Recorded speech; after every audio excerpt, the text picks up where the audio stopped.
Pemirsa, seorang wanita tidak terima terjaring razia masker saat dirinya ada di dalam mobil sendirian tanpa penumpang lain. 30 warga pelanggar protokol kesehatan tertangkap tidak mengenakan masker saat keluar rumah. Buat apa sih? Buat apa? Buat ini kan. Ini kok aneh semua sih? Juga aneh kan? Gini aja, aturannya. Ibu asal Semarang tidak terima saat kendaraannya diberhentikan karena kedapatan dirinya tidak menggunakan masker meski di dalam mobil seorang diri. Wanita ini protes aturan wajib masker tetap digunakan saat di dalam mobil seorang diri. Jangan nyalain aturannya. Kita kan menjalankan aturan. Nah iya. Karena Pak Jenengan Nggak pakai masker itu udah pelanggaran aturan gitu loh. Jangan dianggap ini aturan apa. Pertanyaannya keliru. Perempuan ini tetap bersikukuh dengan pendiriannya dan memilih pergi meninggalkan petugas hingga mengabaikan sanksi yang diberikan. Petugas akhirnya menyita kartu identitas wanita ini agar diambil di kantor Kecamatan Semarang Tengah. Dari razia masker, pelanggaran dilakukan oleh 30 orang warga yang tidak mengenakan masker saat keluar rumah. Mereka yang terjaring diberikan sanksi dengan menyapu jalan. Karena yang bersangkutan yang pertama tidak mematuhi dan kedua kalinya ini kita tangkap sehingga yang bersangkutan kita sita KTP-nya dan juga tidak kooperatif dalam menjalankan sanksi yang telah dilakukan. Sesuai aturan tertulis wajib masker dilakukan baik di dalam maupun luar rumah ataupun ruangan atau saat berinteraksi dengan orang lain yang tidak diketahui status kesehatannya. Dari Semarang, Jawa Tengah, Dimas Yuli, iNews melaporkan. Pemirsa, penyebaran virus COVID-19 mulai menyasar rumah tangga dan memunculkan klaster keluarga. Keberadaan lansia dan balita di tengah keluarga menjadikan mereka rentan tertular virus corona.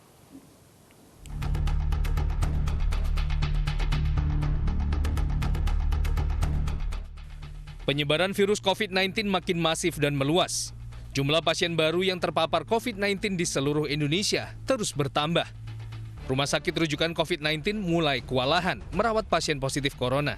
Sementara obat dan vaksin corona hingga kini masih dalam tahap pengujian. Yang lebih mengkhawatirkan, penyebaran virus COVID-19 kini mulai menyasar rumah tangga. Keberadaan lansia dan balita di tengah keluarga menjadikan mereka rentan tertular dan menulari anggota keluarga lainnya. Sepanjang Agustus hingga September 2020, klaster keluarga bermunculan, terutama di kota-kota besar di Pulau Jawa. Bekasi menjadi daerah dengan klaster keluarga terbesar dengan catatan 155 klaster dan 437 kasus yang dilaporkan. Disusul Bogor dengan 48 klaster dan 189 kasus, serta Kota Malang dengan 10 klaster dan 35 kasus. Munculnya klaster keluarga ini menjadi salah satu perhatian pemerintah. Presiden meminta jajaran menteri terkait untuk serius menanganinya. Karena yang selalu kita kejar-kejar adalah tempat-tempat umum, tempat-tempat publik. Tetapi kita lupa bahwa sekarang kita harus hati-hati di klaster-klaster tadi yang saya sampaikan. Klaster keluarga, karena kita sampai di rumah sudah merasa aman, nah justru disitulah yang kita harus hati-hati. Dalam perjalanan masuk kantor kita juga sudah merasa aman, sehingga kita juga lupa di dalam kantor protokol kesehatan. Klaster keluarga muncul dipicu dari salah satu anggota keluarga yang terpapar, kemudian menularkan ke anggota keluarga lainnya, terutama yang rentan. Sehingga bila tak segera diputus, penularan akan terjadi pada seluruh anggota keluarga. Beberapa faktor pemicu maraknya klaster keluarga antara lain membiarkan anak-anak yang rentan terpapar COVID-19 bermain di lingkungan perumahan tanpa protokol kesehatan yang ketat. Selain itu, kegiatan liburan, piknik, atau jalan-jalan ke ruang publik yang ramai juga rawan terjadinya penularan COVID-19. Untuk mencegah dan meminimalisir penularan COVID-19 di tengah keluarga, seluruh anggota harus mematuhi protokol kesehatan kapanpun dan dimanapun. Selain itu, batasi aktivitas di luar rumah, selektif menerima tamu, dan segera periksa kesehatan bila menemukan anggota keluarga yang bergejala. Selain itu, protokol ventilasi, durasi, dan jarak di lingkungan rumah bisa menjadi salah satu solusi. Caranya dengan membuka pintu dan jendela agar udara segar mengalir. Selain itu, batasi dan berikan jarak anggota keluarga yang rentan dengan mereka yang kerap beraktivitas di luar rumah. terutama di daerah rawan penularan COVID-19. Dengan mencegah penularan COVID-19 sejak dini dan disiplin menerapkan protokol kesehatan di tengah keluarga, diharapkan penyebaran virus COVID-19 bisa diredam dan dikendalikan, sembari menunggu vaksin COVID-19 yang kini tengah dikembangkan. Tim Liputan iNews melaporkan.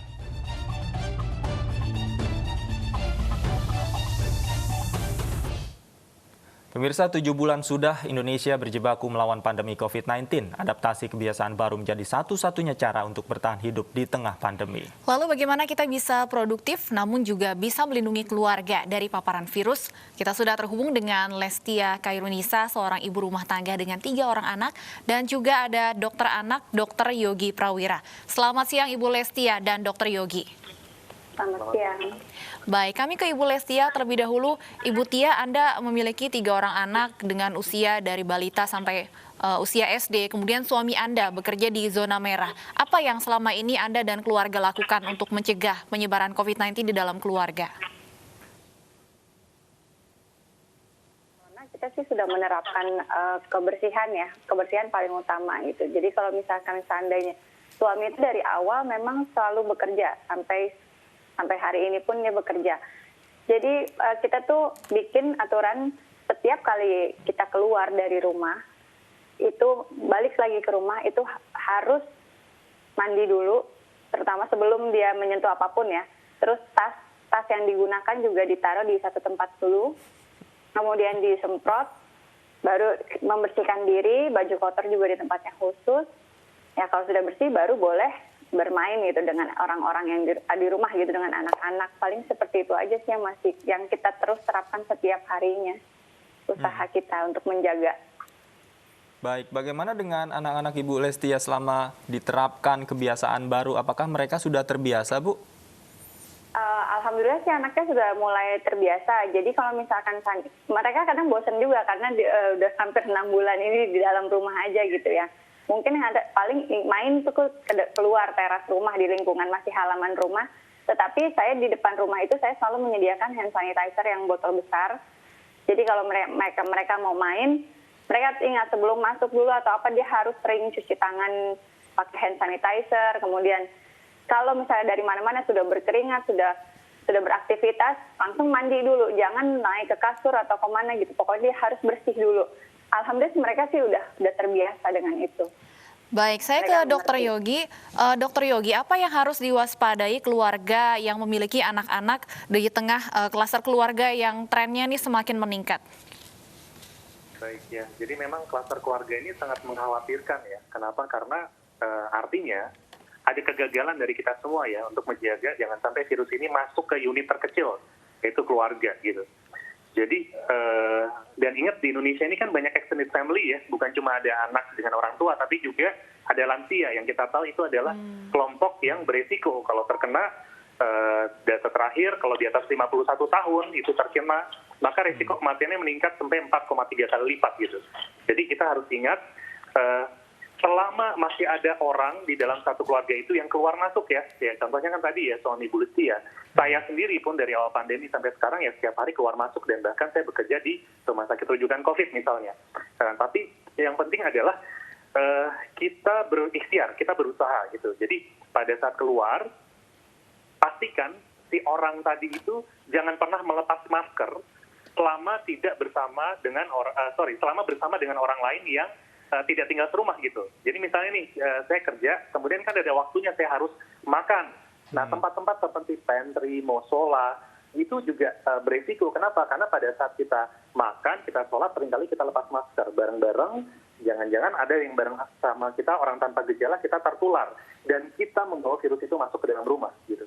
Kemudian ada lagi barang-barang yang sering disentuh nih, seperti handphone, kemudian alat tulis, atau juga sepatu, itu juga barang-barang yang juga rentan sebagai media penularan. Jadi memang pada saat kita di luar kita patuh dengan protokol kesehatan, begitu kita mau masuk ke dalam rumah, maka tadi semuanya dilepas, kemudian apa yang dikerjakan sudah betul ya Bu Lestia ya, asalkan tadi jangan kendor, terus dikerjakan secara konsisten gitu. Lepas semua baju dicuci terpisah, barang-barang yang kira-kira dipegang-pegang di luar itu, handphone dan sebagainya juga harus desinfektan gitu. Sebelum mandi, bersih, kemudian baru bertemu.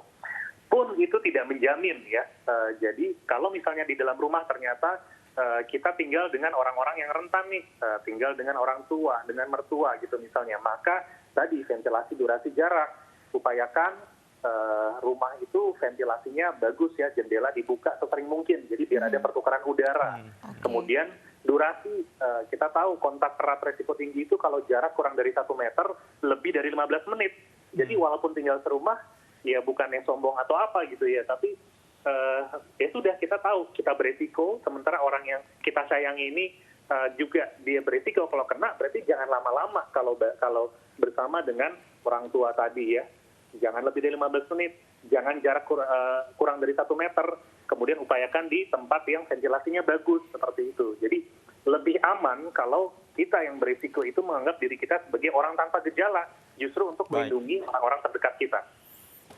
Baik, saya ingin kembali ke Bu Lestia. Selama ini ketika Anda melakukan protokol kesehatan untuk menjaga anak-anak Anda, apakah memang anak-anak Anda ini juga mengerti Bu Lestia dan mereka dengan kesadaran sendiri melakukan pencegahan sendiri atau perlu motivasi dari Ibu Lestia langsung ini kepada anak-anak? Untuk anak yang pertama, yang kedua itu kan usianya sudah 8 tahun dan 5 tahun. Mereka sudah mengerti untuk rajinnya cuci tangan, apa dampaknya dia. Kebetulan mereka itu memiliki penyakit asma turunan. Jadi memang saya tuh udah menjaga gitu. Jangan sampai kalau kena debu dia mudah terkena flu. Terus kalau misalkan dia main terlalu lelah juga dia bisa kambuh asmanya. Jadi sesimpel itu saya akan mengingatkan corona itu tidak boleh sampai kena dengan penderita asma. Jadi kamu harus menjaga asma kamu, juga harus menjaga jangan sampai kita tertular. Ya cukup dengan usaha untuk rajin-rajin membersihkan diri aja. Dan mereka cukup mengerti. Cuma mungkin yang agak sulit itu karena saya memiliki anak yang paling kecil itu umur 1,5 tahun. Nah itu masih apa aja dia megang terus masuk ke mulut. Nah itu yang perlu penjagaan ekstra sih hanya si bayi itu aja. Untuk kakak-kakaknya sih sudah mengerti dia. Jadi dia bahkan kalau misalnya habis main keluar aja dia langsung, Bu, aku cuci tangan dulu gitu. Atau hand sanitizer mana, mereka udah sigap, mereka udah tahu. Dan kalau pergi keluar juga masker juga udah nyari sendiri, itu udah disiplin, lumayan disiplin karena udah cukup lama juga ya. Hampir 6 bulan lebih. Baik, terakhir saya kembali ke Dokter Yogi. Dokter, ini memang sulit sekali ya kalau untuk menahan anak-anak beraktivitas di rumah saja. Apa yang mungkin harus diperhatikan orang tua saat kemudian mengajak anak-anak untuk keluar rumah? Oke, jadi prinsipnya tadi yang dikerjakan Bu Lestia itu sudah benar ya, memberikan pemahaman, dan kadang-kadang kita surprise loh, ternyata lebih mudah memberikan pemahaman kepada anak kecil daripada orang dewasa. Contohnya tadi, ibu tadi yang aturannya harus pakai masker, tapi karena dia merasa sendirian saja, walaupun itu sebenarnya kan sudah jadi aturan di daerah tersebut, itu menolak gitu. Kalau anak kecil, apalagi yang tadi ya, di bawah 5 tahun, itu dia akan menirukan apa saja yang orang tua kerjakan. Jadi kita mau ngomong apa saja, kalau kita mengerjakannya berbeda, yang dia tirukan, yang kita kerjakan ya. Saya punya anak usia 3 tahun, saya selalu pakai masker keluar rumah. Kalau dia lihat saya pergi tanpa pakai masker, dia akan bilang, Papa maskernya mana gitu. Jadi sesederhana itu, kita tirukan, kita contohkan, kasih teladan, mereka akan menirukan. Baik. Nah, kemudian siapkan tadi, materi 3M tadi, pakai masker dengan cara yang benar. Jadi harus menutup hidung dengan mulut. Jangan masker ditaruh di dagu, nggak ada gunanya gitu misalnya. Kemudian menjaga jarak ya, kemudian sama mencuci tangan selama 20 detik. Nah, kalau anak kecil disuruh ngitung 1 sampai 20 kan belum tentu dia mau dan bosan ya. Nah, itu pakai cara yang fun gitu. Misalnya sambil bernyanyi. Nyanyi panjang umurnya 2 kali itu kira-kira durasi 20 detik gitu. Jadi dilatih selama 3 bulan, insya Allah setelah 3 bulan ya, 90 hari itu kebiasaan baru terbentuk gitu. Baik, terima kasih banyak Dr. Yogi dan juga Ibu Lestia sudah bergabung bersama kami di iNews Siang. Pemirsa, Pengadilan Negeri Denpasar akan menggelar sidang kasus pencemaran nama baik dan ujaran kebencian Igede Ari Astina atau Jerings secara online. Sementara Jerings meminta sidang perdananya berlangsung secara tatap muka. Kuasa hukum Jerings Iwayan Gedo Suwardana mengajukan surat keberatan atau penolakan persidangan perdana kliennya secara online yang akan digelar Kamis lusa. Persidangan online dinilai melanggar ketentuan hukum yang berlaku dan merampas hak asasi manusia. sehingga merugikan Jerings mendapatkan haknya atas pengadilan yang bebas dan tidak memihak. Sementara itu, Ketua Pengadilan Negeri Denpasar Subandi menjamin meski persidangan online, Jerings tetap akan mendapatkan semua hak hukumnya selama persidangan. Dan kemudian kami juga hak dari saudara Jerings.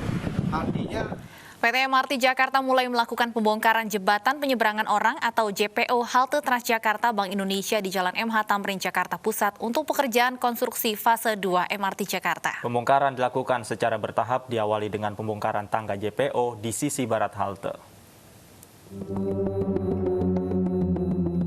Jembatan penyeberangan orang atau JPO di halte bus Transjakarta Bank Indonesia dibongkar. Pembangunan tahap persiapan konstruksi stasiun MRT fase kedua di kawasan MH Tamrin terus berlanjut. Akibatnya, pengguna bus Transjakarta atau pejalan kaki beralih menggunakan pelikan crossing sebagai alternatif untuk menyeberang. Hal ini dilakukan sebagai tahap persiapan konstruksi pembangunan stasiun Tamrin MRT fase 2. Pembongkaran dilakukan secara bertahap. Tahap pertama dengan membongkar bagian tangga jembatan yang ada di sisi barat halte Transjakarta Bank Indonesia. Lalu dilanjutkan ke sisi timur halte bus Transjakarta hingga seluruh proses pembongkaran JPO selesai. Pembongkaran ini akan berlangsung hingga tanggal 20 September mendatang. Kurang cocok juga sih, soalnya kan kadang orang perlu naik jembatan supaya lebih aman kalau mau nyebrang, terus juga ketutupan, jadi biasanya kan ada kalau hujan lebih bermanfaat sih. Kalau lewat jalan biasa kan nanti takutnya kehujanan gitu.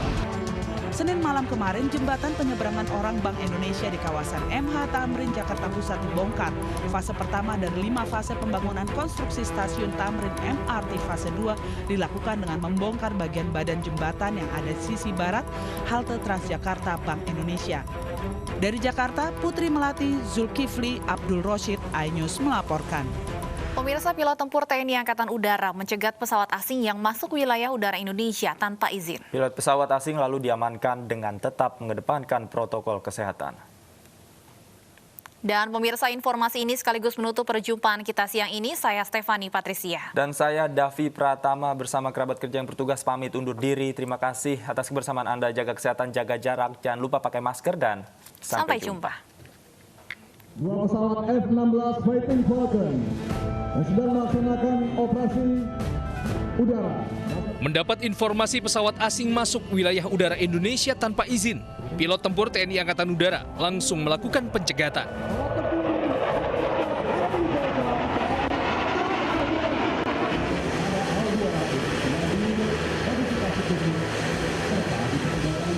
Setelah dipaksa mendarat, pilot pesawat asing diamankan dengan mengedepankan protokol kesehatan.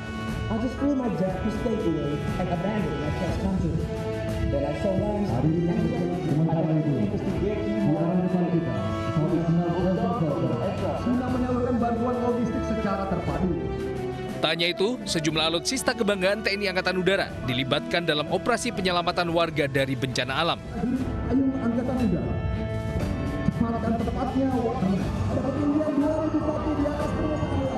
Bantuan pangan dan obat-obatan disalurkan kepada warga dengan pengamanan personel TNI Angkatan Udara. Untuk segera mendapatkan pertolongan medis. Ini merupakan simulasi perang dan non-perang dalam latihan Jalak Sakti yang digelar di Pangkalan Udara Iskandar Muda, Banda Aceh. Latihan ini digelar untuk meningkatkan kemampuan dan profesionalitas prajurit TNI Angkatan Udara.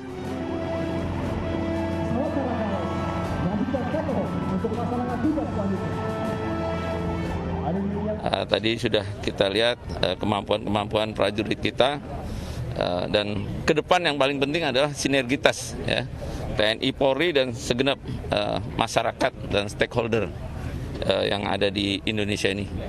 Saya berharap tidak hanya kali ini di Aceh, ini kan baru level Koop AU1, yang mudah-mudahan nanti di level yang lebih besar, yang skup nasional bisa kita latihkan dalam konteks yang lebih menarik lagi.